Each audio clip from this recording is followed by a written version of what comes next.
প্রিয় দর্শক, আমন্ত্রণ আজ দুপুরে। আপনাদের সঙ্গে আছি আমি নুধাত সাওম। সবার প্রতি শুভকামনা জানিয়ে শুরু করছি আজ দুপুরের আজকের আয়োজন। আজ থাকছে সংস্কৃতি, এনটিভি অনুষ্ঠান সূচি ও দুপুরের অতিথি। প্রথমেই থাকছে সংস্কৃতি।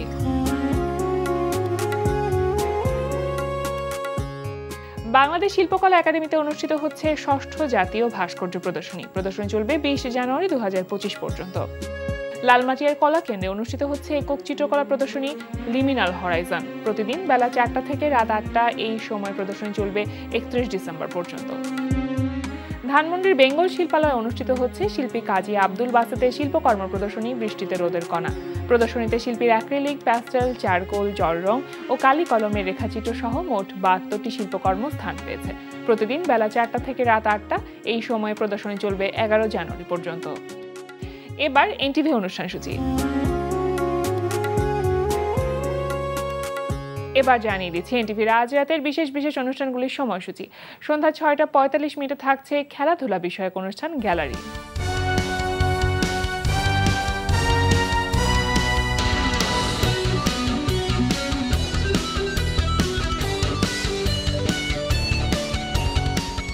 রাত 8টা 20 মিনিটে থাকছে শফিকুর রহমান শান্তনুর রচনায় সাজিন আহমেদ বাবুর পরিচালনায় ধারাবাহিক নাটক ঘরের শত্রু বিভীষণ। আমার কাছে নেওয়াজের খুঁজে পাওয়ার একটা অথেন্টিক নিউজ আছে। আপনি তো সবসময় অথেন্টিক নিউজের কথাই বলেন, কিন্তু তারপরে দেখা যায় ফক্কা কিছুই নেই। আহা, ও তো চেষ্টা করছে, এভাবে বলো কেন? আমার কাছে যে খবরটা আছে, নেওয়াজকে একটা ট্রেনে উঠতে দেখা গেছে। ট্রেনটা সম্ভবত ময়মনসিংহের, এবং ট্রেন থেকে নামার পর নেওয়াজ একটা ভিক্ষুক সংগঠনের মধ্যে পড়ে যায় এবং তাকে কিছু একটা খাই অজ্ঞান করে ফেলা হয়। কি বলছেন? এখন কোথায় আছে সে? কোথায় আছে সেটা জানি না, তবে যতদূর জানি যে ওর মাথা নাকি আরো বিগড়ে গেছে। রাত 9টায় থাকছে মোহাম্মদ নুরুজ্জামানের প্রযোজনায় অনুষ্ঠান গানের বাজার। রঙিন হলো মন তোমার রঙিন আলোয়, লাজকে শিহরণ কেন জাগাও যখন তখন, কি জানি কি হয় বুকে একটুখানি তুমি যখন, ধিমতানা তেরে না রে ধিমতানা রে ধিমতানা নাচে মন। রাত 9টা 30 মিনিটে থাকছে মুস্তাফির রনির পরিচালনায় ধারাবাহিক নাটক জোনাকির আলো। এই যে আপনি তো হাইপার হচ্ছেন কেন? তাই না, এই যে বলতে না বলতেই মানে চলে এসেছে। আচ্ছা ডলি, আমাকে একটা জিনিস বলো তো, তোমাদের বাড়িতে কেউ কি তোমাদের ম্যানার শব্দটা শেখায়নি? মানে ম্যানার? কিসের ম্যানার? কিসের মানে? কারো রুমে আসতে গেলে যে পারমিশন দিতে হয়, সেই ম্যানারটুকু কেউ শেখায়নি তোমাদের বংশে? দুলা ভাই, আপনারা অনেক জোরে জোরে কথা বলছিলেন, তাই আর আমি নক করিনি, এমনি চলে এসেছি। ও, তার মানে হচ্ছে গিয়ে দরজায় দাঁড়িয়ে দাঁড়িয়ে কি কথা বলছি সেটা শুনছিলে, তাই তো? শাকিল, আমার বোনটা ইনোসেন্ট, তুমি কিন্তু ওকে অপমান করছো। মানে আমি তো যা বলছি সত্যিটা বলছি, আমি তো এখন অপমান শুরুই করিনি। রাত 11টা 30 মিনিটে সরাসরি সম্প্রচার হবে টক শো এই সময়।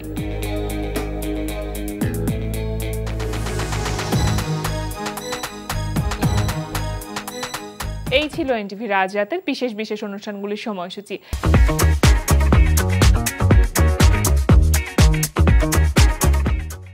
এবার দুপুরের অতিথি। প্রিয় দর্শক, আমাদের আজ দুপুরের অতিথি জনপ্রিয় সঙ্গীত শিল্পী কাজী শুভ। শুভ দুপুর ভাইয়া। শুভ দুপুর। মানে আপনার নাম শুভ এবং আমাদের অনুষ্ঠানের নাম হচ্ছে আজ দুপুরে, এবং শুরুটা করলাম আমরা শুভ দুপুর দিয়ে। Thank you. এর আগে আমরা দেখেছি যে আপনি ফোক গান করেছেন, রোমান্টিক ঘরানার গান করেছেন, কিন্তু এবারে মাকে নিয়ে গান করলেন। কোন ভাবনার জায়গা থেকে?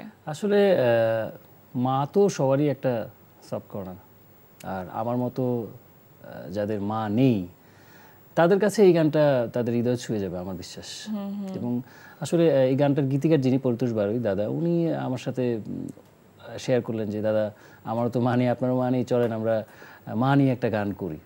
তা আমি বিষয়টাকে মানে আমার জন্য চ্যালেঞ্জিং ছিল, কারণ থাকে না একটা বিষয় যে কি আমি সুর করতেই কষ্ট হচ্ছিল, মানে যে কম্পোজার ছিল ওকে আমি হেল্প করছিলাম যে এইভাবে করো, পরে ওকেই আমি বললাম তুমি তোমার মতো করে সাজিয়ে নাও, আমি হেল্প করছি তোমাকে।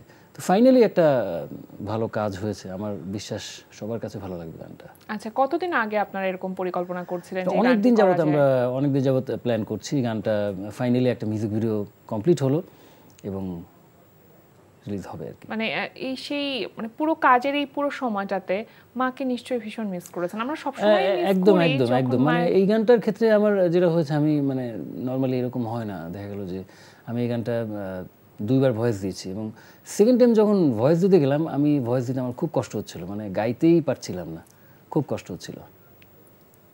মায়ের সাথে কাটানোর সময়গুলো অন্যরকম সুন্দর হয় এবং যখন আমরা মনে হয় বাবা মা কাউকে হারিয়ে ফেলি, তখন ওই কষ্টের জায়গাটা কাউকে বলে বোঝানোর মতন না।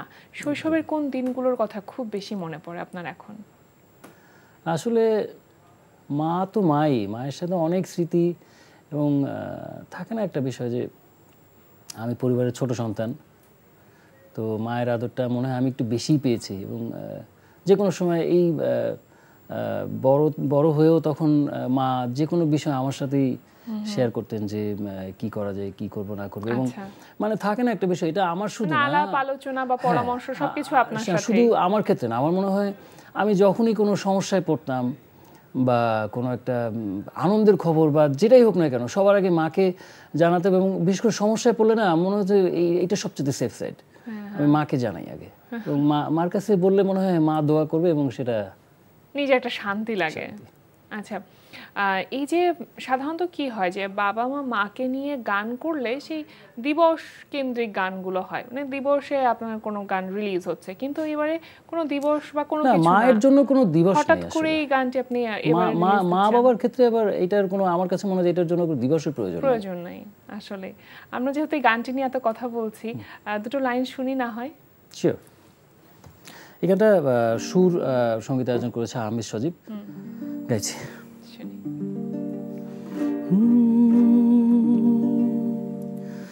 মা গো মা, ও গো মা,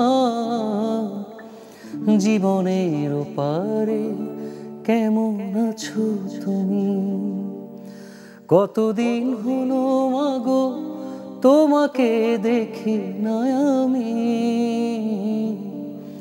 মা গো মা, ও গো মা, জীবনের ওপারে কেমন আছো তুমি?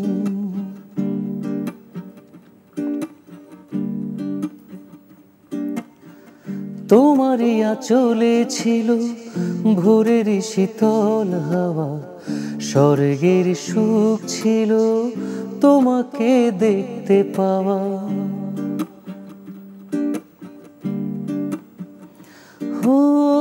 তোমারই আঁচলে ছিল ভোরের শীতল হাওয়া, স্বর্গের সুখ ছিল তোমাকে দেখতে পাওয়া। আমারই জীবনে মাগো তুমি তো ছিলে বড় দামি। মা গো মা, ও গো মা, জীবনের ওপারে কেমন আছো তুমি? Thank you. গানটা অন্যরকম সুন্দর, ভীষণ ভালো লাগলো। এই গান মানে বেশিক্ষণ গাওয়া কঠিন আসলে। এটা রিলিজ হবে 3 তারিখে, রাইট, মানে জানুয়ারি 3 তারিখে 2025, একেবারে নতুন বছরে মনে হয় আপনার রিলিজ দেওয়া প্রথম গান এটা আপনার গাওয়া। কোথায় এই গানটি পাওয়া যাবে? এই গানটা নয়নতারা মিউজিক নামে একটা ইউটিউব চ্যানেলে পাওয়া যাবে। আচ্ছা, আপনার ইউটিউব চ্যানেলে এটা পাওয়া যাচ্ছে না? না, আমার ইউটিউব চ্যানেলে এটা আসছে না। ওনার যিনি গীতিকার, ওনারই একটা ইউটিউব চ্যানেল আছে যেটা নয়নতারা মিউজিক নামে, ওখানে পাওয়া যাবে। আচ্ছা, এবার একটু অন্যান্য কাজ প্রসঙ্গে আসি। আর কি কাজ করা হচ্ছে এখন? আরেকটা গান যেটা হলো স্পেশাল, এটা আরফিন রুমি এবং আমার দ্বৈত গান আর কি। নর্মালি তো দ্বৈত গান মানে যেটা হয় যে বিষয়ভিত্তিক গান হলে হয়, দেশের গান বা ক্রিকেটের গান বা এরকম হলে হয়, কিন্তু এই গানটা একটা একটু ফিল্মি স্টাইলে আর কি চিন্তা ভাবনা করে করা, বাট অডিও গান। এটা রবিউল ইসলাম জীবনের লেখা, আরফিন রুমির সুর করে এবং রুমি আর আমি দুজনে মিলে গানটা গেয়েছি। আচ্ছা, এবং সিডি চয়েসের ইউটিউব চ্যানেলে। তাহলে এবার একটু ভিন্নভাবে আপনারা দুজন আসছেন। এর আগে তো আপনারা দুজন মিলে কাজ করেছেন, কিন্তু একসাথে মনে হয় গান গাওয়া হয়নি। না, এর আগে রুমির সঙ্গীত আয়োজনে গান করেছি, ওর সুর সঙ্গীত আয়োজনে গান করেছি, বাট এবার এটাই প্রথম যে দুজন একসাথে একই গানে ভোকাল দিলাম। গানের রেকর্ডিং এর কাজ কি শেষ? রেকর্ডিংও শেষ, শুটিংও শেষ, এখন বাকি পোস্ট প্রোডাকশনের কাজ বাকি। আচ্ছা, এটা তো নিঃসন্দেহে আগামী বছরই রিলিজ হবে। হ্যাঁ, সেরকমই প্ল্যান আছে, নতুন বছরকে উপলক্ষ করে গান সামনে নিয়ে আসা। তো অন্যান্য জায়গাতে মানে এখন যেরকম নাটকে অনেক কাজের স্কোপ বেড়েছে বা ওটিটি প্ল্যাটফর্মের জন্য এখন গান হচ্ছে, সেখানে কি আপনি কাজ করছেন? আমার আসলে অডিওতে কাজ করতেই বেশি ভালো লাগে। টুকটাক ফিল্মে কাজ হয়, যেমন সামনে একটা মুভিতে সেটা রিলিজ হবে, নন্দিনী। আচ্ছা, সেটা শোয়েবুর রহমান রাসেল পরিচালিত। এখানে আমার নিজের গাওয়া গানও আছে এবং আমার সুরে অন্যান্যরাও গেয়েছেন। সো এটা আমার জন্য একটা এক্সাইটিং এবং খুব ক্লাসিক্যাল একটা মুভি। সো এই গেল। আর পাশাপাশি আমি অডিওতে কাজ করতে আমার ভালো লাগে, যেমন আমার নিজস্ব ইউটিউব চ্যানেল, পাশাপাশি অন্যান্য ইউটিউব চ্যানেল আছে। এখন বেশি ব্যস্ততার সময় দিতে হচ্ছে বেশি আসলে নিজস্ব প্ল্যাটফর্মগুলোতেই, যেমন লাইক বলি আমার ইউটিউব চ্যানেল, আমার ফেসবুক, এছাড়া যা যা যেখানে আছে, যেমন যে পোর্টালগুলো আছে যেখানে আমরা ডিজিটাল মার্কেটিং করি, লাইক স্পটিফাই, গানা, হাঙ্গামা, এরকম অনেকগুলো পোর্টাল আছে, সেখানেও এই গানগুলোর মার্কেটিং হয়। তো এটা একটা ভালো দিক আমি বলবো যে, এবং এটা সব শিল্পীদেরই করা উচিত। হ্যাঁ, মানে স্কোপ বা প্ল্যাটফর্ম বেড়ে গেলে তখন শিল্পীদের জন্য সেটা ভালো হয় অবশ্যই। এখন যদি বলি, যদি বলতে গেলে তো আসলে 4-5টা এপিসোড লাগবে, একটু শর্ট করে বলি। অনেক প্রোডাকশন হাউসই দেখা গেল যে তারা গান দিয়েই তাদের পরিচিতি, বাট তারা কিন্তু এখন নাটকের দিকে একটু বেশি ঝুঁকছে। তো দেখা গেল যে এটা ইন্ডাস্ট্রির জন্য, আমি বলবো যে আমাদের মিউজিক ইন্ডাস্ট্রির জন্য একটু হলেও খারাপ দিক আমি যদি বলি। তো সেটা গানের প্রোডাকশন কমে যাবে। তো আমার মনে হয় আমরা তো গান তৈরি করে তাদেরকেই দিই, তো সেই কাজটা ওয়াই নট আমি আমার নিজস্ব জায়গাতে কেন আমি গান দিব না। এবং প্রত্যেকটা শিল্পী কিন্তু খুব সহজ, এটা খুব কঠিন কিছু না, কঠিন মনে করলে কঠিন। এবং অনেকে মনে করে যে আমি এটাকে অডিও করব, আমি মিউজিক ভিডিও বানাবো। অডিও সবসময় কথা, সুর, সঙ্গীত আয়োজন এটাতেই শক্তিশালী হয়। মিউজিক ভিডিও কোনোদিন গান জনপ্রিয় হয় না, এটা ভুল ধারণা। সো কথা, সুর, গায়কীকে গুরুত্ব দিয়ে গান তৈরি করে যেতে হবে। গান মানুষের শোনার জিনিস, হ্যাঁ, সেটা যদি ভালো হয় মানুষের অন্তরে গেঁথে যাবে। এই যে আপনি বলছিলেন মিউজিক ইন্ডাস্ট্রির কথা, মিউজিক তো একটা আর্ট, কিন্তু যখন সেটা ইন্ডাস্ট্রি হয়ে যাচ্ছে তার মানে সেটা হচ্ছে একটা সিস্টেমের মধ্যে চলে আসছে। সেই সিস্টেম আসলে আমরা কতটুকু মেনটেন করতে পারছি মিউজিক ইন্ডাস্ট্রির কথা যদি বলি? আমি যদি বলি আসলে এখন ওই যে বললাম যে অনেক সময় সাপেক্ষ এটা আলোচনা করা, বাট তারপরও আমি বল প্রোডাকশন হাউসগুলো আমার মনে হয় তারা আস্তে আস্তে আবার ব্যাক করছে, চেষ্টা করছে। কারণ আমি নাটক আর গান দুই জিনিস। একটা নাটক মানুষ একবারই দেখে, আমার মনে হয় বেশি দেখে না, খুব সর্বোচ্চ 2বারই দেখুক। বাট একটা গান বারবার সারা জীবন মানুষ শোনে, তার যদি ভালো লেগে যায় সে সারা জীবনই শুনবে একটা গান। সো ব্যবসায়িক দিক দিয়েও যদি চিন্তা করা যায় তো সেটা কিন্তু গান কিন্তু আরও ফ্রুটফুল বেশি। এবং এখন কিন্তু দেখা গেল যে আগে শুধু যেটা হতো যে এককালীন সিডি ক্যাসেট বিক্রি করে এককালীন একটা টাকা চলে আসতো, বাট এখন যেটা হয় যে আমি একটা গান রিলিজ করার পরে সেটা এখান থেকে ফিডব্যাকটা আমি আস্তে আস্তে পাবো। লাইক ইউটিউব তো আর সাথে সাথে দিবে না, বা ফেসবুক সাথে সাথে দিবে না, বা অন্যান্য প্ল্যাটফর্মগুলো যেগুলো বললাম সেগুলো সময় সাপেক্ষ। আস্তে আস্তে আস্তে আস্তে আস্তে এটা রানিং প্রসেস, আসবে না তা না। এবং সেটা এই উপলব্ধিগুলো এখন সবার হচ্ছে এবং সবাই সময় দিচ্ছে। আচ্ছা, এই যে রুমি ভাইয়ের সাথে আপনার কাজের কথা হচ্ছিল, সেই জায়গা থেকে আপনার রুমি ভাইয়ের তো অনেকগুলো কাজ আছে, সেই কাজগুলোর মধ্যে থেকে কোন একটি গান আজকে আমরা শুনতে চাই? অবশ্যই। কোনটি শোনাবেন? রুমির কম্পোজিশনে আমার গাওয়া প্রথম অ্যালবামের শোনাবো শুনছুনি গো, গাইছি গানটা। এটা খালেক দেওয়ানের, প্রয়াত শ্রদ্ধেয় খালেক দেওয়ান সাহেবের কথাও সুরে গাইছি। ও বো গো বো,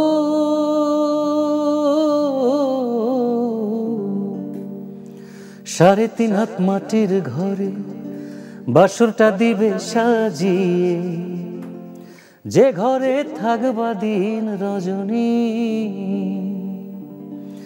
নাই বিছানা নাই মশারি, সঙ্গে নাই তোর স্বামী, নিতে আইলে নাই ওর যাইবানি।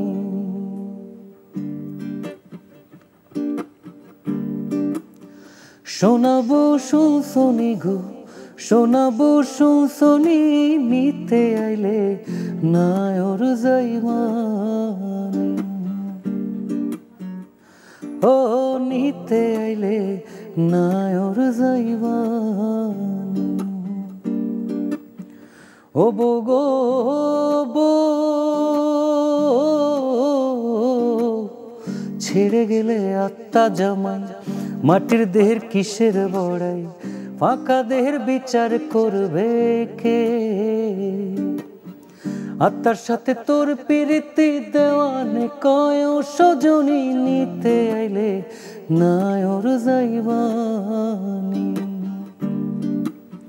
শোনাবো শুনছনি গো শোনাবো শুনছনি নিতে আইলে নায়র যাইবানি।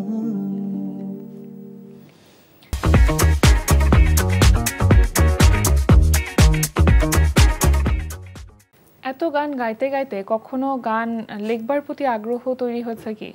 না, গান লেখাটা খুব কঠিন কাজ মনে হয় আমার কাছে। সুর করতে ভালো লাগে। হ্যাঁ, সুর তো সেটা একটা আলাদা ব্যাপার, মানে এটা মনে হয় সৃষ্টিকর্তা প্রদত্ত যার কোনো যা কিছু যে একটা যেটা পারে ব্যাপার। আর কি। এবং সুর করাটা অনেকের কাছে মনে হয় ওরে বাবা এটা অনেক কঠিন এবং কাজ। সুর কিন্তু আপনি মানে আপনি এটা লেখাপড়া করে এটা সম্ভব না। না, আপনি হয়তোবা 2-4-5টা কবিতার বই বা 100টা গান শুনে তো 2-4-5 লাইন লেখা সম্ভব, অসম্ভব কিছু না। চাইলে আমি লিখতে পারবো, বাট সুর কিন্তু ওই যে বলছিলাম যে এবং সুর সৃষ্টিকর্তা প্রদত্ত একদম একটা উপর থেকে বিষয়। নাজিল হয়। সেটাই। তো সুরটা সাধারণত আপনার কিভাবে করা হয়, মানে লিরিকের উপরে কি সুরটা করা হয়? না, এটা দুভাবেই করা যায়। অনেক সময় দেখা গেল যে আগে আমার মনে মনে একটা গুনগুন করে একটা সুর করলাম, একটা স্ট্রাকচার দাঁড় করালাম, দেন একজন গীতিকারকে আমি বললাম যে এই সুরের উপরে এই স্ট্রাকচারে আপনি মিটারে আপনি গানটা লিখে দেন। এভাবে হয়। আবার অনেক সময় দেখা গেলো যে একজন লিরিক্স দিল, আমি লিরিক্সের উপরেই ওটাকে বেস করে আমি সুর করলাম। দুভাবেই করা যায়। আচ্ছা, আর সাধারণত প্রত্যেকটা মানুষের একটা আইডল থাকে, তো এই যে মিউজিকের ক্ষেত্রে আপনার আইডল কে বা আপনি কাকে ফলো করতে পছন্দ করেন? ফ্র্যাঙ্কলি স্পিকিং আমি ছোটবেলা থেকেই উদিত নারায়ণ, কুমার শানু ওনাদের গান প্রচুর শুনেছি। হ্যাঁ, সো 90s এর যে ভাইব, সেই ভাইবটা আছে। এক্স্যাক্টলি, ওই জিনিসগুলো একটু বেশি ভালো লাগে কাজ করে আর কি। আর বাংলাদেশে তো অনেকেই আছেন, এন্ড্রুদা আমার খুব পছন্দের একজন শিল্পী। এই তো। কিন্তু নিজে যখন ধরে সুর করছেন বা গান গাইছেন, সেখানে তো নিজস্ব একটা স্বকীয়তার জায়গা থাকেই, কিন্তু তারপরও থাকে না কাউকে দিয়ে প্রভাবিত হওয়া, সেই ব্যাপারটা কি আছে? ওই যে বললাম যে ওই 90s এর একটা বিষয় থাকে বা ওই সময়ের গানগুলো টাচ করে। আর আমি আপনাকে বলি, আসলে সত্যি বলতে কি, এটা অনেক গুণীজনরাও বলেছেন, মানে 100% ক্রিয়েটিভিটি বলতে আসলে পৃথিবীতে কিছু নাই। না, আপনি কাউকে না কাউকে দ্বারা বায়াসড হবেনই, অবশ্যই কারো ছায়া আপনার উপর থাকবেই, এটাই স্বাভাবিক। এবার একটু চলচ্চিত্রের প্রসঙ্গে আসি, যে আমরা সবসময় শুনে থাকি যে চলচ্চিত্র যে জায়গাটা, সেখানে তো কিছু গুটি কয়েক পরিচিত মানুষকে দিয়ে আবিষ্ট থাকে কাজগুলো আসলে। তো সেখানে আসলে নিজে কাজ করা বা কাজ পাওয়া, এক্ষেত্রে কি চ্যালেঞ্জ ফেস করেন কিনা? আমার কাছে মনে হয় যে যখন কোনো পরিচালক বা প্রডিউসার মনে করেন যে না ওনাকে দিয়ে গান করানো, এই গানটা ওনার গলায় যায়, তারা প্রয়োজন মনে করলে ডাকেন।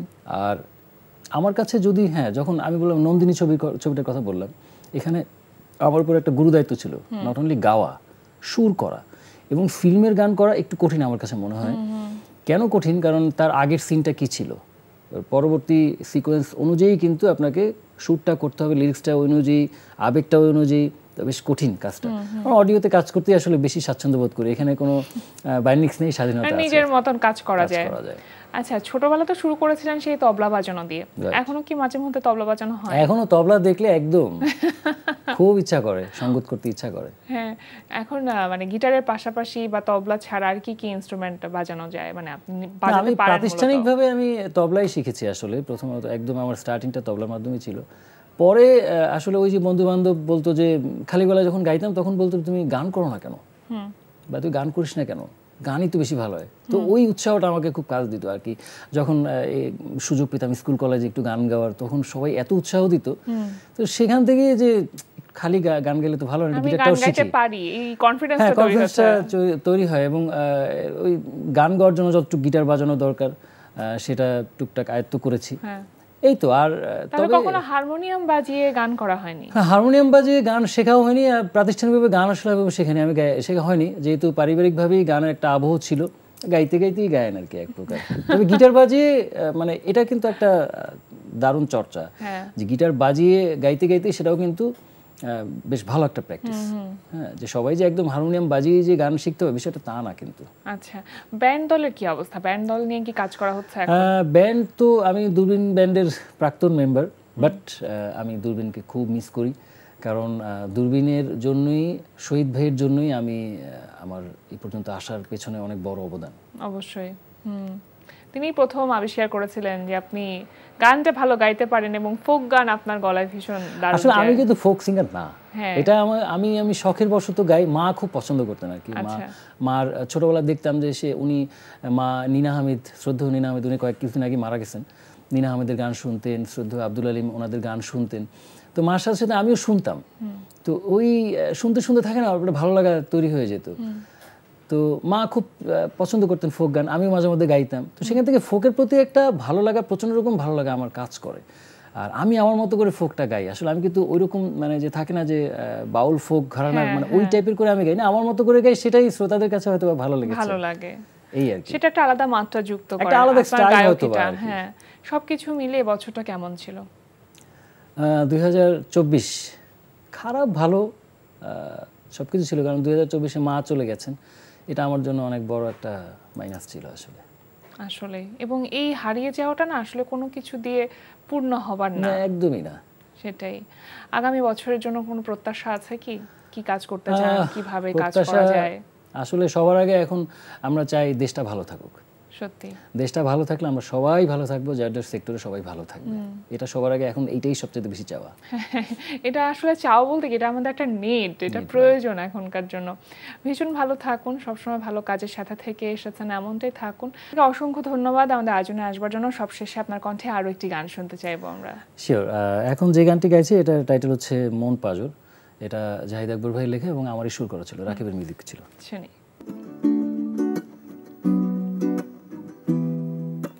মন পাজরে শুধু তুমি আছো, কেউ তো আর থাকে না।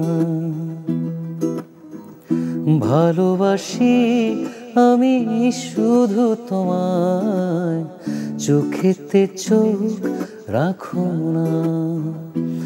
ও ভালোবাসা দিয়ে রেখেছে অন্তরে, সে যে কেন মন বোঝে না। কেন থাকো দূরে চোখের আড়ালে, মন তুমি ছুঁয়ে দেখো না। মন পাজরে শুধু তুমি আছো, কেউ তো আর থাকে না। ভালোবাসি আমি শুধু তোমায়, চোখেতে চোখ রাখো না। বাহ, খুব সুন্দর। অনেক অনেক ধন্যবাদ। Thank you. প্রিয় দর্শক, আমরা চলে এসেছি অনুষ্ঠানের শেষ প্রান্তে। অনুষ্ঠান সম্পর্কে আপনার মতামত জানাতে মেইল করুন আজ দুপুরে @ntvbd.com-এ। বিশ্বের যে কোনো প্রান্ত থেকে যে কোনো সময় আজ দুপুরে দেখতে ভিজিট করুন আমাদের পূর্ণাঙ্গ ওয়েব পোর্টাল www.ntvbd.com। এছাড়া এনটিভি সব জনপ্রিয় অনুষ্ঠান ও খবরের আপডেট পেতে ভিজিট করুন আমাদের ইউটিউব চ্যানেল ও ভেরিফাইড ফেসবুক পেজে। সবার মঙ্গল কামনায় আজকের মতো এখানেই শেষ করছি। শুভ দুপুর।